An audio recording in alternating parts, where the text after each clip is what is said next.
அதுக்கு அடுத்து அன்பு தம்பி அவரு சொல்லலாம், கல்யாணத்துக்கு முன்னாடி எல்லாம் ஹீரோ தாங்க. கல்யாணம் என்னைக்கு ஆகுதோ, கழுத்தில் தாலி கட்டுறானோ அன்னைக்கே ஜீரோ ஆயிரும்.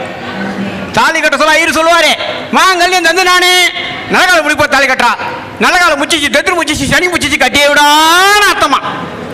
அதோட இல்ல, ஐயரு சொல்ல சொல்ல மோளகாரனை பார்த்து போடா போடான்னு மோளகாரன் இதான் சாக்கணும், மாட்டிக்கணான்னு நம்மால் கையில் இருக்கிற அரிசி என்ன பண்ணணுங்க, ஐயாவுக்கு தெரியும்.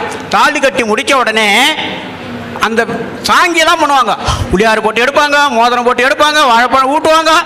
அந்த டைம்ல அரிசியை தூவி வாழ்த்தணும். ஆனா இவன் பொலடான்றான், அவன் மாட்டிக்கினான்றான்.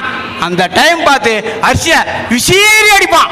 அவனை இன்னைக்காக தொலைஞ்சடா, இன்னைக்காக தொலைஞ்சடா.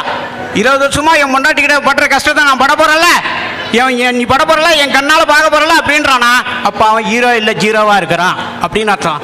ஆனா ஹீரோக்கு மட்டும் 2 கருத்து சொல்லிட்டு அரங்கிறேன். இன்னைக்கு பணம் முக்கியமானது. பணம் இந்த விழா கூட நடத்தி எத்தனையோ ஒத்துழைப்பு இருந்துச்சு, பணம் இல்லைனா முடியுமா?